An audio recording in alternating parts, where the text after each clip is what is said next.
the urge to make a change, rather impact the lives of our people, is my biggest motivator as far as leadership or rather politics is concerned.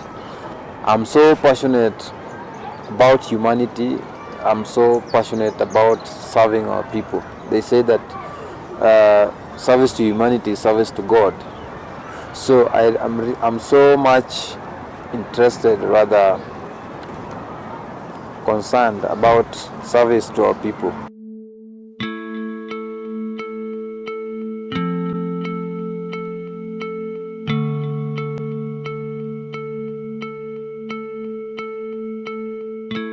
Question I always choose not to talk about it, because to me, if you ask me about who is Washington Jr., it roots very deep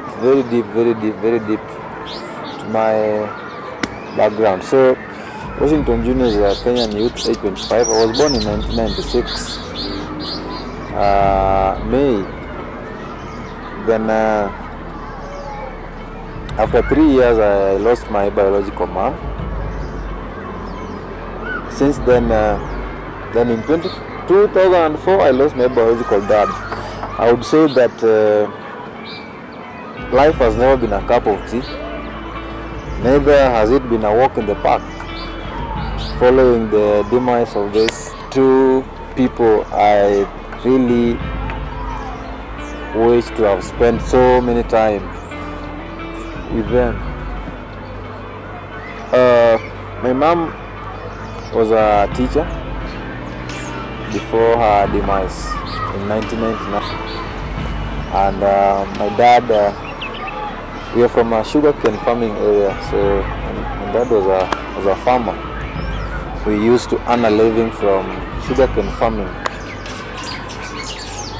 I've told you that my dad passed in 2004, so life has never been easy since I lost my parents, but I've always focused that regardless of what this life serves me as an individual, I'll just have to rise up and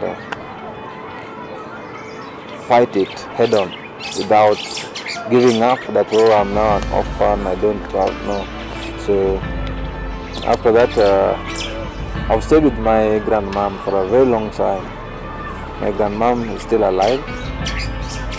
She's 90 now, I think. Yeah, she's turning 90. She turned 90 this year. I lived with my grandmom for a very long time, up to 2008. From there, in class 6, yes.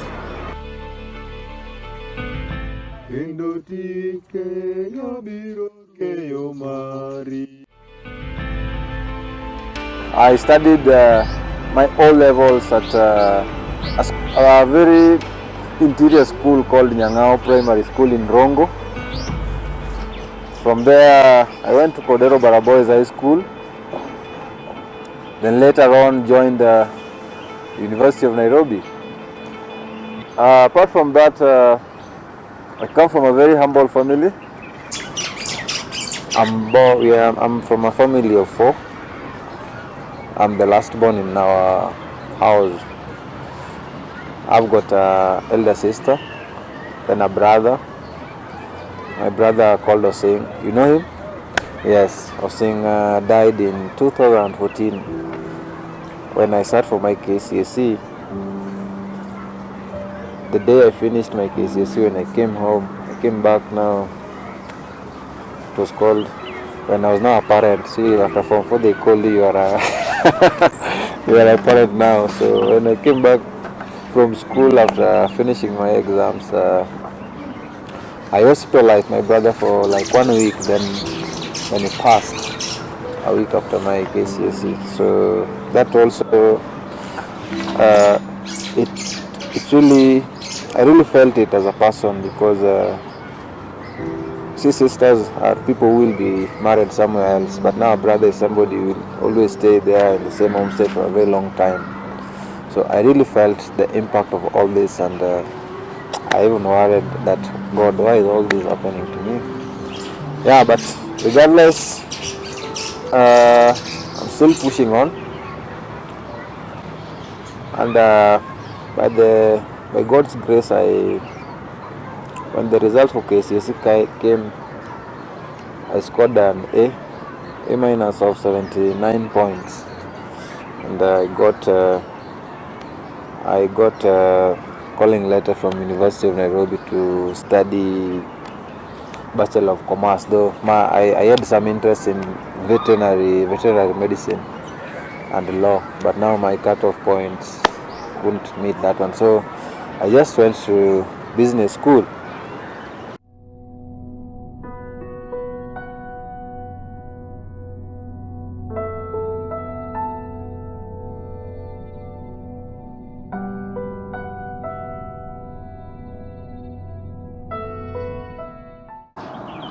Due to I was so much outgoing, vocal in my first years, so as a result of this, I got to interact with people like Babu Owino, former the longest serving SONU chairman, and from after a while, I served as a class representative to congressman representing these halls of residence for students.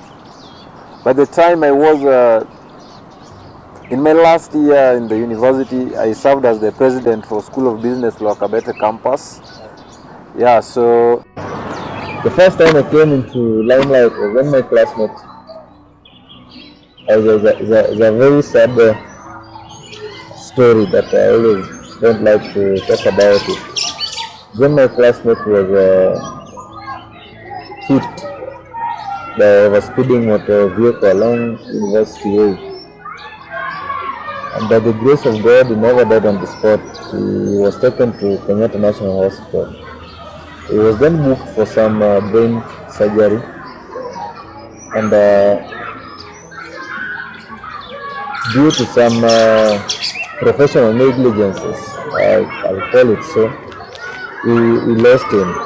In another dramatic incident, police arrested University of Nairobi students who were demonstrating over the death of their colleague that was due to be operated on at the same facility. Seth Olale with the latest update on the KNH surgery blunder. We felt that makes up of the surgery which was to be administered to Miano is finally what led to his demise on 28th after 5 days. That thing really pained us as his classmates and the University of Nairobi. We couldn't just sit down and watch such things happening. So we had to take our frustrations, our dissatisfaction and disappointment. The doctors whom we believe should save our lives. So we took it to the streets.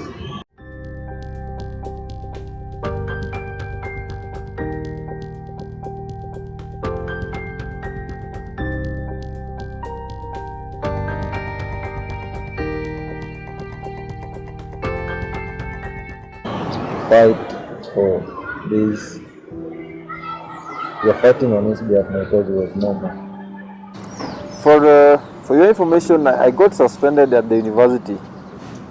In my third year, I got suspended from the university, but being that the grounds for suspension were very flimsy, I got reinstated back after a semester.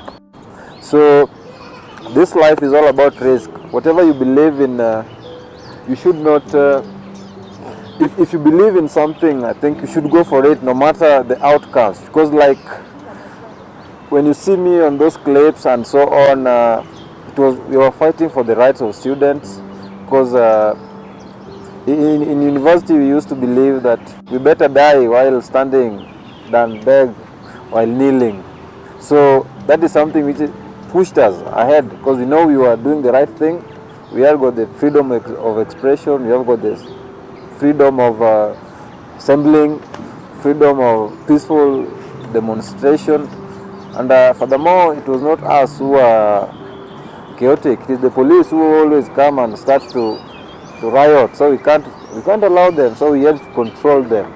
But I don't regret, or rather, I had no fear of such something like suspension because it was the right thing to do at that moment.